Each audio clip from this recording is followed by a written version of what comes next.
Welcome to 2819. This is the show where we hope to inspire you to go and make disciples of all nations. I'm Sandra Dimes. And I'm Brian Rohenbacher, and this is a television outreach of Reasons to Believe, a viewer-supported ministry where science and faith converge. And as you're watching the show, we just hope that you'll be encouraged to support resources like this show. And if you are, visit reasons.org/2819. And for all of you watching on YouTube, make sure you hit that subscribe button down below. We want to make sure that you're keeping up to date on all the videos that Reasons to Believe is putting out.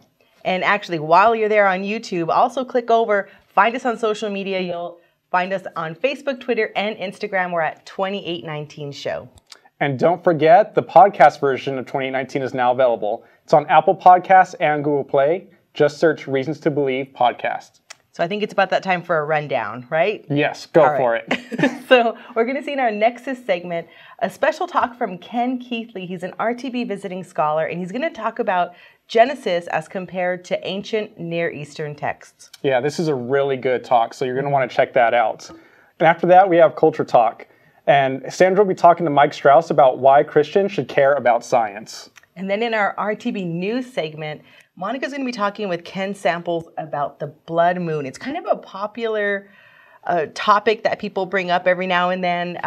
And you're going to want to check that segment out. And then also be aware that for a limited time, you can use the promo code BloodMoon50 to get 50% off of Ken Samples' book, Christian Endgame. Deals with a lot of end time prophecy and stuff like that. Yeah, and a lot of people have questions about that. And even skeptics see the way Christians talk about it. And if we don't have a good answer, they don't take us as serious. So you'll definitely want to check that out. And then in our Give and Take segment, Jeff will be talking to Ken Samples and AJ Roberts about what if scientists create self-aware creatures. And I think we've seen enough TV shows and movies to know that's a bad idea. But we're going to see what they have to say. And then in RTB 101, we have Krista talking with Hugh Ross about an important question: does time have a beginning? Let's check that out. Now it's time for RTB 101. This is the segment where we talk about practical questions to help equip you to share your faith with friends and family more effectively. And you know, I've been thinking lately a lot about Genesis 1:1. It says, "In the beginning, God created the heavens and the earth." But it makes me wonder, does time have a beginning? And here to help me talk about that is my friend, President and founder, Dr. Hugh Ross. So let's talk about it, Hugh. The concept of time having a beginning, that is part of Big Bang cosmology, right? It is, and it's part of the space-time theorem. This is also part of the Christian faith. It's what I noticed when I first picked up the Bible. It's different from the other holy books in that God does not create within time. He creates time when he creates the universe. Okay, so let's talk about that, because you made a very provocative statement just now that the idea of time having a beginning is part of the Christian faith. So can you help unpack that from a biblical point of view? Well, you quoted Genesis 1:1, that phrase, the heavens and the earth. It's used 9 times in the Old Testament, and it means the totality of physical reality, all matter, energy, space, and time. It helps to realize biblical Hebrew doesn't have a word for universe, but the heavens and the earth means everything, including space and time itself. In the New Testament, we actually have explicit statements that God creates time. I mean, 2 Timothy 1:9, the grace of God that we now experience was put into effect before the beginning of time. Or what you see in Hebrews, that the universe we can detect did not come from that which we can detect. And we have the capacity to detect space and time. So the idea that there was something that came before time, the grace of God, the love of God, the plan of God, something like that makes it points to or seems to corroborate the scientific idea that time has a beginning. It does. How firm of footing are we on there scientifically that time has a beginning? Very firm foundation. I mean, there's about 30 space-time theorems that exist today, and there's new ones being developed that basically affirm the biblical statement that when the universe has a beginning, time has a beginning as well, and there must be an agent beyond time that created everything. Okay, so if I'm on good, solid foundation that time has a beginning from a scientific perspective, we also talked a little bit about the biblical case for time having a beginning.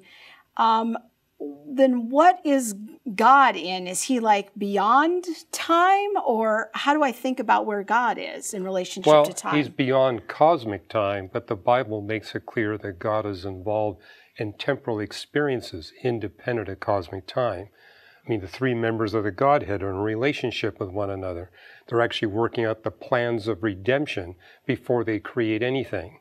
And from our perspective, that's a temporal phenomena.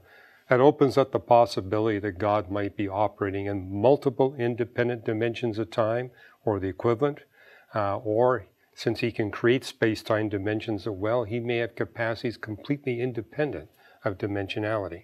All that is possible. The Bible doesn't get explicit exactly how. Okay. So would we say that God is independent of time or stands outside of time? He's independent of time. He's also completely dwelling within time. Okay. That's what's unique about Christianity. God fills the entirety of his creation. He fills all of the space-time realm, yet in no way is he restricted by the space-time realm he created. He can operate freely and independently of all space and time. So Jesus can enter into time in the incarnation when he came to earth and he was born. And he can leave time. And he can leave time. Okay. Right. So do you see this as kind of an evidence for the supernatural origin of the Bible? Like when I'm talking to my non-Christian friends, is this ever an argument or a case that you try to use to make for the reliability of Scripture? Well, that was a big impact on my coming to faith in Jesus Christ, looking at the other holy books and seeing they describe God, his attributes, all in a context that can be comprehended within length, width, height, and time. The Bible stood alone in teaching doctrines about God, about creation, that were beyond what we human beings can visualize, which told me that the message of the Bible must come from a being that transcends the dimensions of length, width, height, and time. So if people want to dig a little deeper into this, which of your books might you recommend? Well, Beyond the Cosmos and Why the Universe is the Way It Is. Very good. So we can encourage people to check that out if they really want more details or want to share this with a non-Christian friend. Well, also gives them some hope of what to look forward to in the future when we're in a completely different realm. Oh, that's a good point. Yeah. That God isn't the end. This isn't the end. The new creation God's is coming. going to bring us into a completely different dimensional realm, and that's an exciting thing to look forward to. It sure is. And I want to encourage all of you to check out Hugh Ross's blog, Today's New Reason to Believe. You can just go on our website at reasons.org and explore the new evidences that Hugh likes to track for the reliability of the Bible and the Christian faith. I know you're going to be blessed if you check it out. Now we're going to hear from our friend, visiting scholar, Dr. Ken Keathley, and he's going to talk to us about Genesis 1 and how that compares to ancient Near Eastern creation myths. Genesis is a cosmogony. It is the account of the creation of the world. If you'll notice in the text that I just briefly surveyed, they were all theogonies. If you'll notice, what they were given an account of is how the various deities came into being with the various parts of creation. The gods of the hills, the gods of the cattle, the gods of the trees. Have you ever had an atheist say to you, maybe you've not, but I have had atheists say to me, do you believe in the Norse gods? No. Do you believe in the Greek gods? No. Do you believe in the Roman gods? No. So all of the various entities and deities and gods that the various polytheistic societies believe, you don't believe in any of those? No. Well, congratulations. I just believe in one less God than you. You're a 99% atheist, and I'm 100% atheist. Have you ever had anybody say that to you? Or something like that? What I say to them is, congratulations, you're almost up to the level of the Old Testament. Because that was exactly the point of Moses all the way to Malachi, is that the God of Israel is qualitatively, not quantitatively, qualitatively different from all of the other deities that people worship. And if you'd like to hear more from Ken Keathley, visit reasons.org and search Ken Keathley. Welcome to Culture Talk. This is the segment where we talk about the intersection of faith and pop culture and how culturally relevant topics can be used to start conversations about your faith. I'm joined today with Dr. Mike Strauss. Thank you so much for joining us. You are a professor of physics at the University of Oklahoma. Can you tell us about your research? Yeah, I do research in what's called experimental particle physics. We study the smallest structure of the universe and the particles that make up the universe. And I currently do research at a laboratory called CERN in Geneva, Switzerland. So that is the laboratory that was involved in that big discovery quite a few years ago, right? Yeah, in 2012, a particle, sometimes colloquially called the God particle, or what we call the Higgs boson, was discovered. I was part of that discovery. Wonderful. Well, thank you so much for joining us. Thanks. And, we're going to talk about a topic, you're a scientist and I am not, and we're going to talk about kind of where we can find some common ground. So when I first became a Christian, I didn't have science at all, like as an awareness or a motivation to come to faith. But it is actually, I've come to discover, very relevant in holding on to our faith. So can you explain how those who are dispassionate about science or maybe not interested in pursuing it, how that can actually be comforting and helping us in our faith? Yeah, we live in a scientifically relevant world, from the cell phone you use to whether or not you eat genetically modified food. Science is all around us. And, science, therefore, does affect us. So the other thing that's about a Christian is science can be a great ally to our faith. So even if science isn't necessarily something that interests you or that you think will necessarily help or benefit your faith, you probably know someone who it will. A friend or a relative or a coworker who, if they understood how science points to God, it might really benefit them. So I think it's worthwhile for all of us to learn a little bit about the intersection of science and faith and how they encourage each other. Right, that's such a good point. I know when I first became a Christian, that was the first thing that someone asked me, oddly enough. It didn't have to do with natural evil or suffering in the world. It was dinosaurs. And I had no clue how to answer. It was just, God did it, and we're here, yay! And I didn't know how to respond. So would that be something then that people can use? There's a person that I know that homeschools their kid, and their kid asked about dinosaurs, and she didn't know how dinosaurs fit into the Bible. So for her, it wasn't a big deal, but here she's trying to raise a child who understands how the biblical record is consistent with the scientific record, and she didn't know what to do with it. So that's a great example of a place in culture where it may not interest you, but just having some good answers can really help somebody else. Right, and that's such a great point too, is that we might not find interest or value in science yet. Hopefully we get to that point where we do, but it will really help us to reach others, our children, our friends, other Christians, maybe who are suffering and their faith is struggling. Right, and that's the other thing, like you've discovered for yourself that actually that understanding of science can help your faith. Right. Sometimes it's easy to walk in my faith with Christ, but at other times it's really hard. And I'm looking, subjectively, I may not feel like God is close or doing what I want. And then I need some objective evidence to kind of fall back on and say, yes, what I believe is true. God is real. And sometimes that objective evidence that comes from science helps me in those times when the subjective relationship with God doesn't seem to be working. Right, and that's good to remember because you're right, like those facts matter when sometimes we're struggling emotionally, spiritually, if we can also rely on what we know of the truth of Scripture and the truth of the record of nature that God has provided for us, that can help kind of bring us back to a stronger faith. Yeah, absolutely. Yeah. So then what about non-believers? There are some people who aren't yet Christians and they don't want to even entertain Christianity because, let's face it, the common misconception is that it's anti-science, anti-intellectual. So how would we step into those conversations? Yeah, and this is another reason why even if, the relationship between science and faith might not be interesting to you, you should know something about it because it's a great way to bring those who don't know Christ at least into a place where they are willing to investigate it.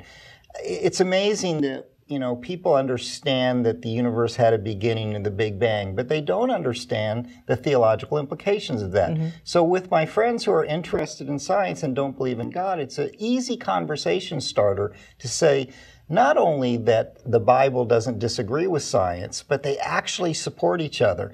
And that the story of creation in Genesis is not some myth or fairy tale, but it aligns well with the scientific content, what we know through science. And you know, some of my best feedback comes when I talk about how Genesis fits into science, because people go, no, that can't be true.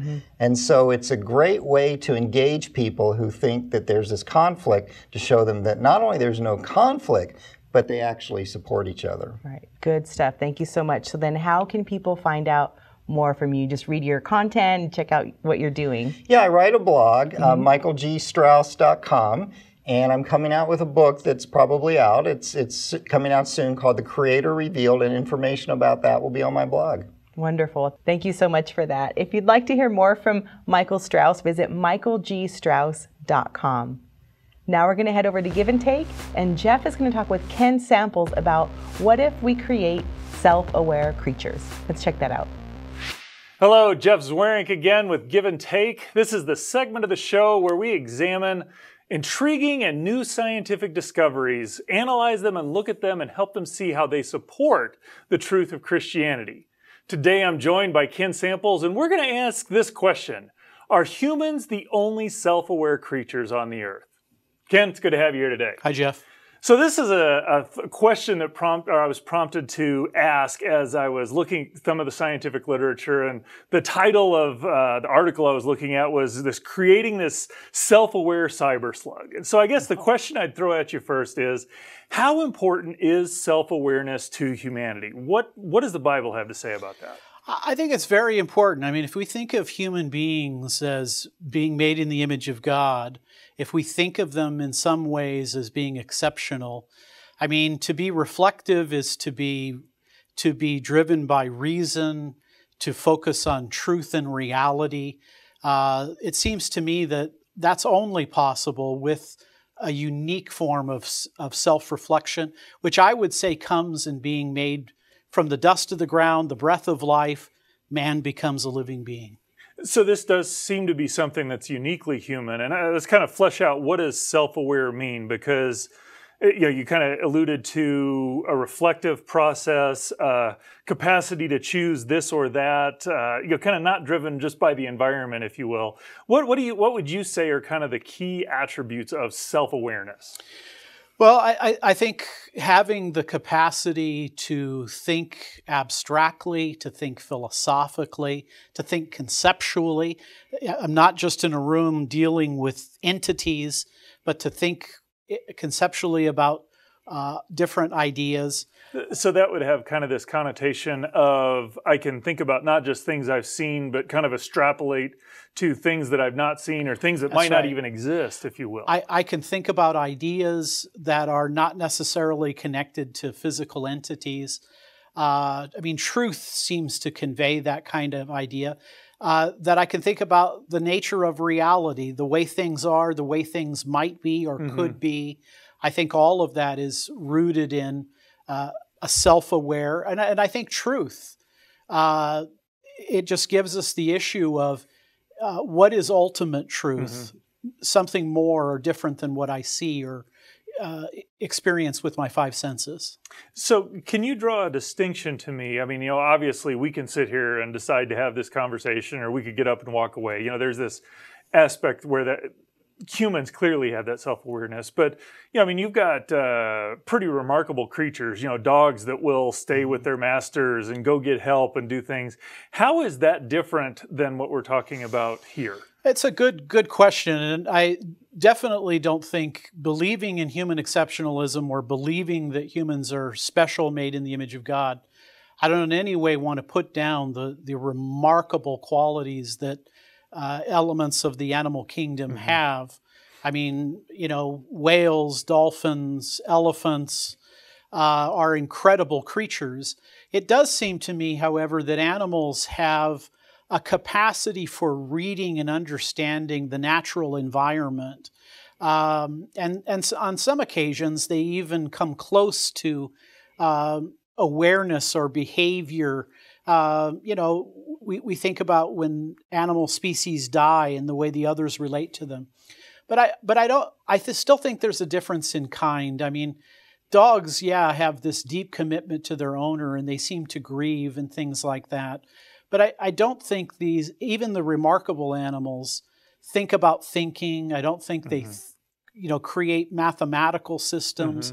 I don't think they think spiritually in terms of, well, what's going to happen to my pups if I die. So I still think the differences in humanity are not in the level of just one notch on the degree higher. I think they're different in kind and thus a different kind of species.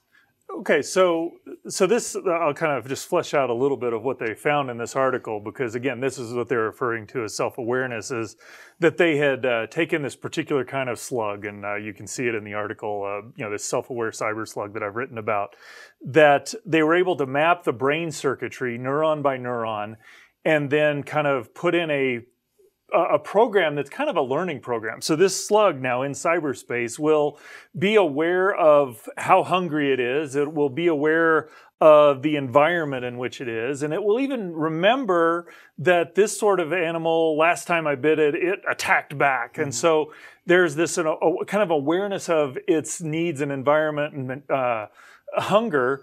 And it will make decisions kind of based on what the environment looks like around there. So this is what they're talking about as self-aware. Again, pretty primitive creature by all stretch. I mean, nobody disputes that. So if you heard someone come up and say, hey, here's this self-aware creature, why do you think humans are exceptional? How would you respond to that? What strikes me, Jeff, is that what you've described to me seems more instinctual, cause and effect. This happened to me. I relate back this way.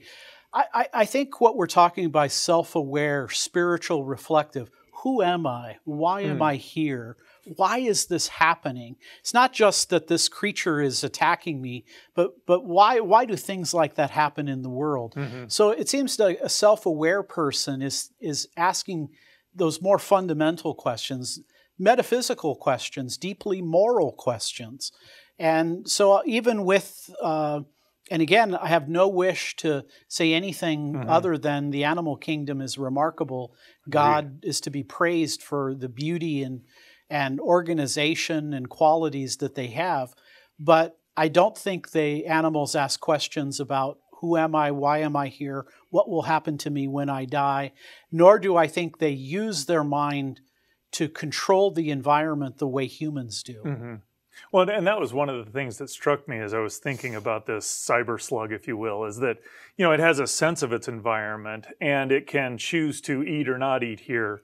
But I don't get that. It seems to be very different than I can choose to not eat because I want to worship God today. Yeah. Or I could choose, even though I'm desperately hungry and need this for my survival, I can choose to give it to my kid. I don't see that level of awareness in there. And, what's interesting as I was looking through the article is that they're saying that as we add more and more complexity, that we're going to replicate human consciousness. What are your thoughts? Well, that's very optimistic. I'll wait and see, but I'm pessimistic. I think the idea of purpose, meaning, and significance is something human beings carry around in their mind, their heart, their will, that seems to be absent, or if it's there, it's not clear in the animal kingdom. Again, I'd relate that to a philosophical quality that seems to fit well with the Judeo-Christian idea that God made human beings special because they're made in the very image of God. That is just a profound point, that we are the only creatures made in God's image, that we have the capacity to think abstractly, to reason. We actually think about making cyber slugs. There's no other creature on earth that thinks about making other things like that. And as you investigate the literature and look at what the science has to say, it repeatedly affirms that we are unique and distinctive, and that affirms a profound biblical truth that God created us and us alone to be in fellowship with Him. Hey, I'm Monica Jones, and today I have RTB theologian Ken Samples with me today. Hello, Monica. Hello. All right, so let's talk. I saw an online article that referenced this blood moon that we had not too long ago. Yeah. And it was saying that this was a sign of end times. It was referencing Joel 2:31. So I immediately thought about your book, Christian Endgame, Right. where here we have this resource that tells us we're going to see these headlines, and how do we separate that from biblical teaching? So tell me more about this book and why you wrote it. Yes, one of the big reasons I wrote the book is to try to stay away from making predictions. I think that when Christian people, sometimes well-intentioned, but when you say the Lord's going to come in 1994 and he doesn't, that makes Christianity look bad. People begin to question Scripture. What I try to do in the book is I lay out all the major views about the millennium and these issues that relate to the second coming. And I try to talk about their strengths and weaknesses. And I also try to talk about what I call mere Christian eschatology. That is, apart from the controversies, what do all Christians believe about it? And I would say the central message of Scripture when it comes to the second coming is live a godly life. Be faithful in your calling here. Let the Lord worry about when he's going to return. Right. So do you think that it's important for Christians to understand these different views of end times? I think it is. The second coming is an essential Christian teaching. It's in the ancient creeds. Christ will come again to judge the living and the dead, and his kingdom will have no end.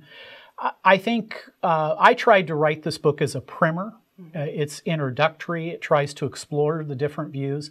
I don't try to strong arm somebody toward my view. It's a book about how to educate yourself about prophecy and the second coming. Oh, that's awesome. Well, thank you so much, Ken. Thank you, Monica. So if you would like a copy of Ken's book, Christian Endgame, you can go to shop.reasons.org. And cool thing, from now till August 5th, you can get it for 50% off if you use the promo code BloodMoon50. I really hope you'll get your copy. See you next time. All right, that does it for us this week on 2819. We hope that as you've watched the show, you've really been encouraged to share your faith and to do so with confidence and compassion.